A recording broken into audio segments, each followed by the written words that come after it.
All right, guys, this is part 2 of the best advice you got as a beginner. These are more technique and rolling focused tips. We're gonna go through tips 6 through 10. I'm gonna give you some insights into if I feel like these tips are useful or how I would interpret these ideas and tips, and if there's anything I would change when thinking about these tips and ideas. So let's get into it. Number 6 is breathe.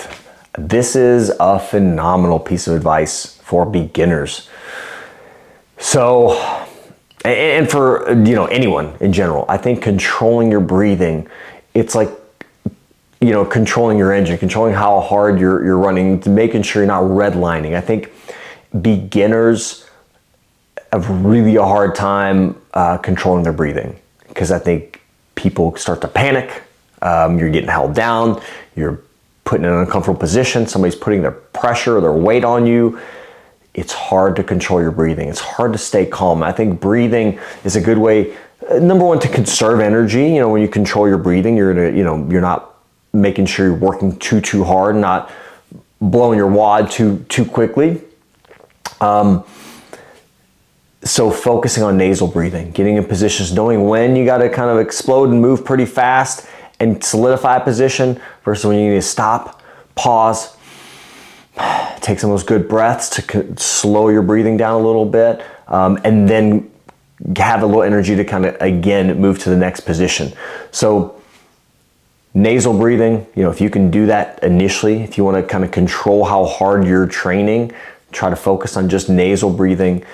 Think of it as gears, in a car, and you don't want to be redlining, hitting your foot to the gas and going as hard as you can. That's usually that breathing in and out the mouth, the inefficient breathing. You want to be efficient with your breath, controlling your breathing. That can help you kind of pause, recenter, recalibrate, kind of, okay, where am I going next? So get into positions where you can really control your breathing and trying just to control your breathing throughout the roll, and being aware of it is really important. So even when I'm training with some of the white belts, some of the more beginner practitioners, I will, as we're rolling, I'll kind of remind them, hey, focus on it. Control your breathing, focus on your breathing, try to regulate your breathing. That kind of thing can really help center you a little bit, and it also can help you not get yourself so incredibly fatigued, and then you are completely exhausted. And there's 2 minutes left in the round, and you got nothing left. So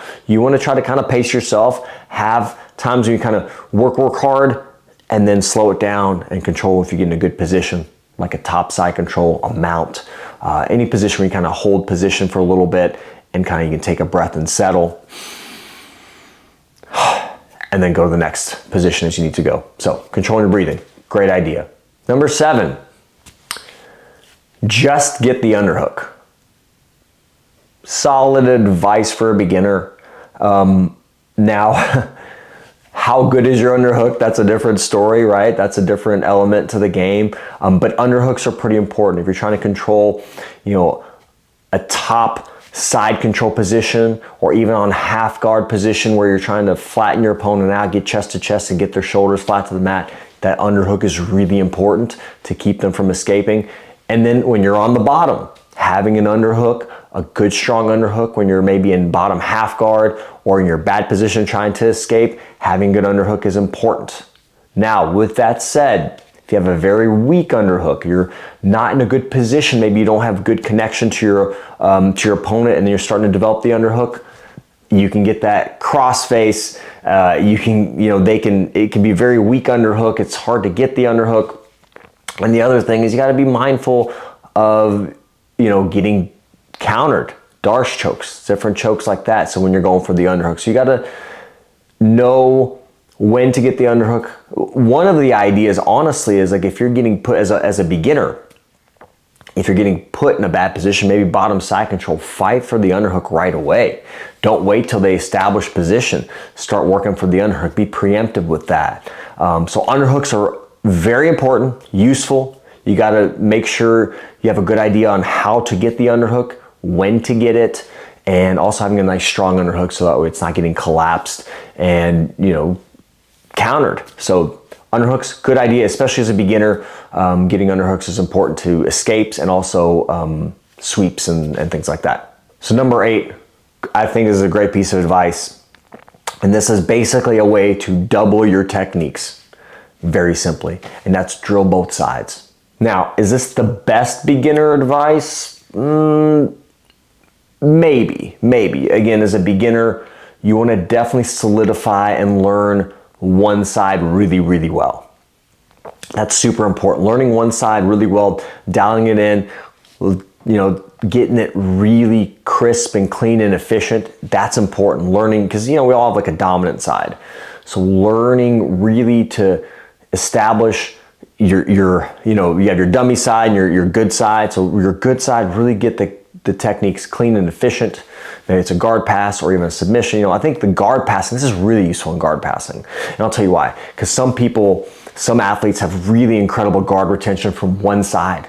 And on the other side, not that great, right? So if you have the ability, to really give a good guard pass from one side, but then to establish and switch side to side and then work both sides, it adds just more elements to your game, gives you a more dynamic game. And it's also some athletes, like I said, don't have a great guard retention or great techniques on both sides. So you may find that you have a really hard time going to one direction, but when you switch sides, you have a much easier time getting the pass. So again, get one side really dialed in, drill it, focus on that, get it really crisp and clean and precise, and then start to learn that other side. Drilling both sides, great idea. Learning both sides, great idea, very useful. So this is kind of an old school idea. And this idea, when you start out in the gi, I think that you get drilled into your head, position before submission. You have these hierarchy of positions, right? You have mount, side control, closed guard, back mount. You have a hierarchy of positions, these kind of really well established, defined positions. But then you have a lot of positions that are actually not necessarily, they're kind of submissions and positions at the same time. So a way to think about it would be like with leg entanglements or leg locks, like inside ashi, outside ashi. Those can actually be, those are positions where you're working towards a submission, but they can also be really good control positions. I mean, you can really hold somebody in some of these leg entanglements, or even, an X guard or something like that. Or there's so these kind of non-quite hierarchical established positions or techniques, I guess, very useful for control, right? So as far as learning jiu-jitsu, when you kind of start in certain positions and learn those positions, I guess maybe it's helpful for organizational purposes to have some kind of structure. But the way people learn jiu-jitsu now, there's some people never even do the gi anymore, right? Some people still only do gi and they don't do no gi. So I think that can change how we learn, and that kind of changes this idea, because some submissions can actually they are positions. They're not these well-defined hierarchical positions. That's kind of a hard word to say. Hierarchical positions, but they are useful and they can be used for control and really holding your opponent. So I don't know if this is the best advice. It depends on how you use it, right? So I think that positions are very fluid in jiu-jitsu. Almost everything in jiu-jitsu is a position in some way. I mean, again, when you're looking at scoring points for a tournament, maybe that's the way you think about, well, mount, I get a certain number of points, or side control, or passing the guard. But positions where you can control people from could be, half guard, top half, bottom half, like I said, leg entanglement. So a little bit of a, up in the air, kind of how you take it, can be useful. Depends on how you learn and how you interpret information. Idea number 10, or tip number 10, is try to move yourself and not your opponent.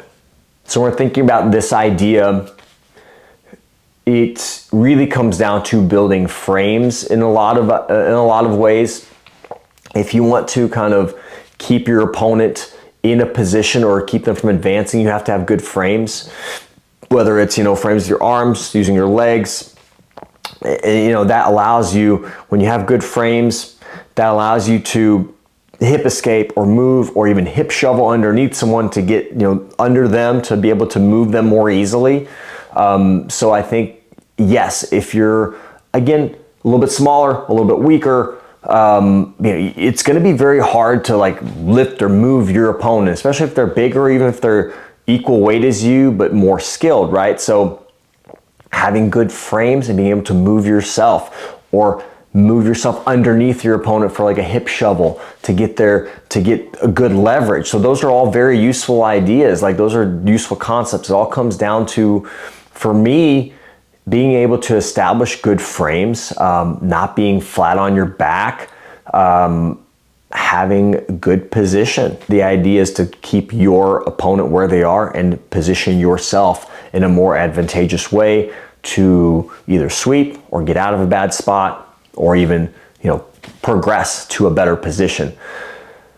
So yeah, a useful idea. I think, a lot of it comes down to building good frames. All right, guys. So that's tips 6 through 10, focusing on technique and rolling. If you have any additional tips that I didn't mention, shoot them down there in the comments below. Hopefully you enjoyed the video. Talk to you guys next time.